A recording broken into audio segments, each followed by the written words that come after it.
Hello student, good morning to all of you. आज हम class 10 की एक्सरसाइज 1.2 का क्वेश्चन नंबर 1 करेंगे। प्रीवियस वीडियो में हमने एक्सरसाइज 1.1 सॉल्व की थी। अगर आपने वो वीडियो नहीं देखी है तो डिस्क्रिप्शन में प्लेलिस्ट का लिंक गिवन है, आप वहां से देख सकते हैं। Question 1, express each number of as a product of prime factors. हमने क्या करना है, हमारे पास एक नंबर गिवन है, उसको प्रोडक्ट ऑफ प्राइम नंबर्स में रिप्रेजेंट करना है। तो सबसे पहले हम क्या करते हैं, 140 का एलसीएम लेते हैं। 140 का एलसीएम कितना आएगा? सो यहाँ पे आ गया 140। किस पे आता है? 2 के टेबल पे, क्योंकि पीछे हमारी 0 आती है। नाउ 2 के टेबल पे 14 हमारा 7 पे आता है, पीछे 0।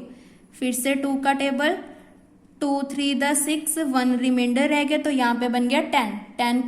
2 के टेबल पे 5 पे आता है। नाउ 35 हमारा 5 के टेबल पे आता है। 5 7 ज़ा 35, 7 प्राइम नंबर है तो 7 की टेबल पे, तो यहाँ पे आ गया हमारा 1। सो इसका मतलब क्या आ गया, therefore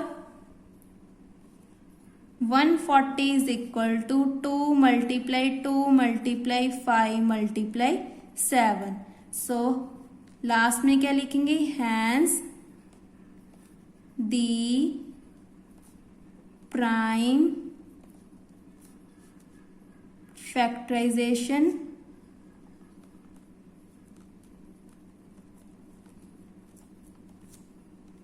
of 140 is equal to 2, हमारा 2 टाइम्स आ रहा है तो 2 की पावर 2 मल्टीप्लाई 5 मल्टीप्लाई 7। और ये तीनों नंबर्स हमारे क्या है, प्राइम, और इनकी जो फैक्टराइजेशन है वो क्या है, यूनिक, क्योंकि हमने फंडामेंटल थ्योरम ऑफ अर्थमेटिक में इसकी डेफिनेशन की थी कि हमारा कोई भी कंपोजिट नंबर हो, अगर हम उसको प्रोडक्ट ऑफ प्राइम नंबर्स में एक्सप्रेस कर दें और उसकी जो फैक्टराइजेशन यूनिक हो जाए तो उसे हम बोलते हैं प्राइम फैक्टराइजेशन। जैसे यहाँ पे हमारे पास कोई भी कंपोजिट नंबर है 140, इसको हमने क्या किया, प्राइम फैक्टर्स में एक्सप्रेस कर दिया, प्रोडक्ट ऑफ प्राइम फैक्टर्स में एक्सप्रेस कर दिया, और ये सभी फैक्टर्स हमारे क्या हैं, यूनिक, क्योंकि 2 5 7 किसी भी टेबल पे नहीं आते, ये सभी क्या है, हमारे प्राइम नंबर्स हैं। सेकंड क्या गिवन है हमें, 156। तो 156 को स्टार्ट करते हैं।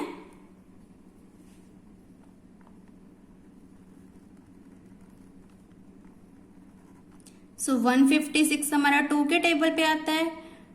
15 से छोटा है 14, 14 हमारा आता है 7 पे, 1 रिमाइंडर 16 बन गया, 16 इज 8। फिर से 2 का टेबल, 2 3 द 6, यहाँ पे बन गया 18, 9 2 द 18। अब ये कौन से टेबल पे आता है, 3 के, 3 1 ज़ा 3, 3 3 ज़ा 9। 13 हमारा प्राइम है तो 13 हमारा 13 के टेबल पे आएगा। इसका मतलब therefore 156 is equal to 2 multiply 2 multiply 3 multiply 3। Hence the prime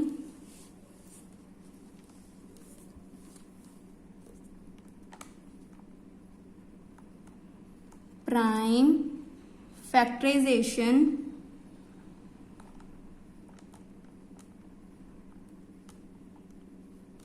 of 156 is equal to 2 की पावर 2 लिख देते हैं, क्योंकि अगर प्रोडक्ट में हो तो पावर्स ऐड हो जाती है। जैसे 2 की पावर 1, 2 की पावर 1, 1 प्लस 1 इज 2, 3 मल्टीप्लाई 13। ये तीनों नंबर्स हमारे क्या हैं, प्राइम।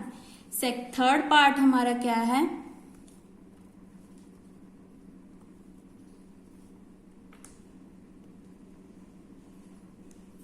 3825। 3825 हमारा 3 के टेबल पे आता है, क्योंकि पीछे 5 है तो ये 2 के टेबल पे तो नहीं जाएगा। जिसके पीछे 0248 हो वो हमेशा 2 के टेबल पे जाता है। जिसके पीछे 5 यूनिट डिजिट 5 हो, या तो वो 3 के टेबल पे जाता है या 5 के। तो तो अगर 3 के टेबल पे डिवाइड करते हैं तो 3 1 ज़ा 3, 3 2 ज़ा 6, 2 रह गया यहाँ पे, 21 कहाँ पे आता है 7 पे, फिर से 1 बच गया, रिमाइंडर 15, 3 5 ज़ा 15। अगर आपको ऐसा नहीं करना आता तो आप डिवाइड भी कर सकते हैं। सो फिर से 3 का टेबल, 3 4 ज़ा 12, 3 2 ज़ा 6, यहाँ पे 1 रिमाइंडर रह गया 15, 3 5 ज़ा 15। नाउ फिर से 3 का टेबल,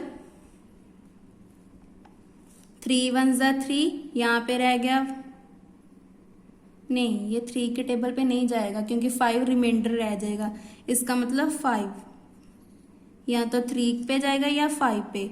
नाउ 5 के टेबल पे 40 आता है 8 पे, यहाँ पे रह गया 2, 5 5 ज़ा 25।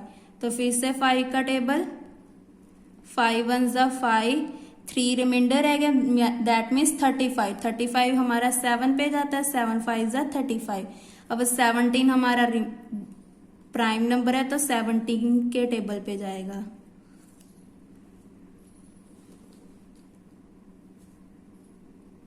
Therefore 3 8 2 5 is equal to 3 multiply 3 multiply 5 multiply 5 multiply 7। सो इसकी प्राइम फैक्टराइजेशन क्या आ गई, हैंस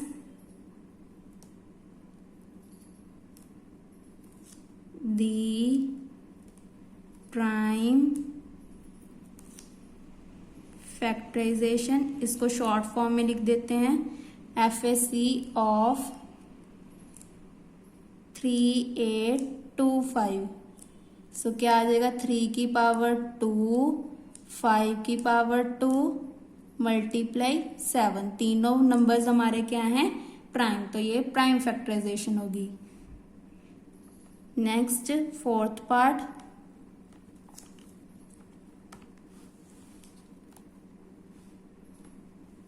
फोर्थ पार्ट में क्या आगे बना हमें 5005।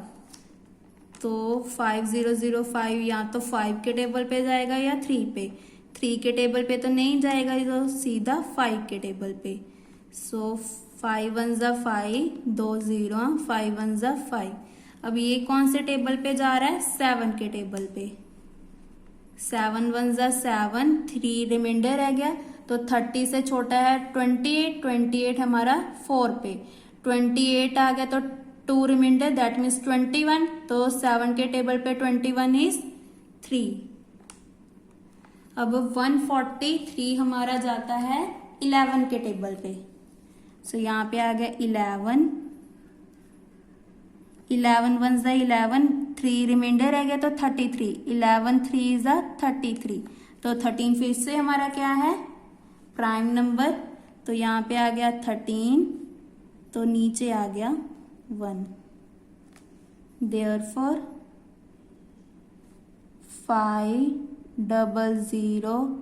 5 किसके इक्वल आ गया, 5 मल्टीप्लाई 7 मल्टीप्लाई 11 मल्टीप्लाई 13, ये सभी क्या है हमारे प्राइम नंबर्स, तो यही हमारी प्राइम फैक्टराइजेशन होगी। लास्ट में क्या लिखेंगे, यहाँ पे जगह नहीं है, छोटी सी थोड़ी सी जगह यहीं पे लिख देते हैं, हैंस दी प्राइम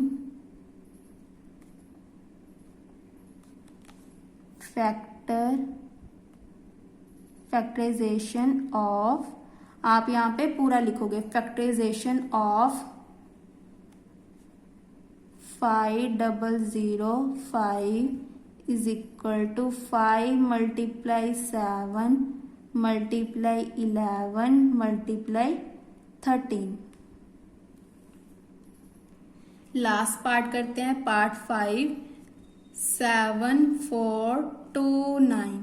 सो इसका डिवाइड करते हैं, 7429, तो पीछे 9 आ रहा है, ये 3 के टेबल पे भी नहीं जा रहा, 9 के टेबल पे भी नहीं जा रहा, सीधा ये टेबल पे जा रहा है 17 के। अगर 17 को इसके साथ डिवाइड करें मैं यहाँ पे कैलकुलेटर यूज कर रही हूँ, बट आपने कैलकुलेटर यूज नहीं करना है। ये देखो 7 4 2 6 को हमने डिवाइड कर दिया 17 के साथ, तो आंसर कितना आ रहा है 437। ये जो है ये साइंटिफिक कैलकुलेटर है। आपको पेपर में सिंपल कैलकुलेट, वैसे तो कोई भी कैलकुलेटर यूज नहीं होता, जब आप हायर क्लासेस में हो जाएंगे तब आपको ये साइंटिफिक, जिसमें साइन कॉस होता है ना, उसको हम साइंटिफिक कैलकुलेटर बोलते हैं। ये हम आपको हायर क्लासेस में यूज होगा। तो इसका आंसर आ रहा है 437, तो यहाँ पे लिख देते हैं 437। अब 437 को मैंने 19 के साथ डिवाइड करके देखा। ये देखो 437 को मैंने 19 के साथ डिवाइड करके देखा तो पूरा पूरा कैंसिल हो रहा है, तो 23 आ रहा है। तो इसको डिवाइड करके देखा तो 23, और 23 क्या है हमारा प्राइम नंबर है, तो सीधा 23 आ गया, और लास्ट में क्या आ गया 1। देयरफॉर 7 4 2 9 हमारा आ गया 17, 19 मल्टीप्लाई 23। तीनों नंबर्स क्या है prime, hence the prime factorization of 7 4 2 9 is equal to 17 multiply 19 multiply 23। तो इसी के साथ हमारा क्वेश्चन 1 कंप्लीट होता है। नेक्स्ट वीडियो में हम क्वेश्चन 2 स्टार्ट करेंगे। Thank you.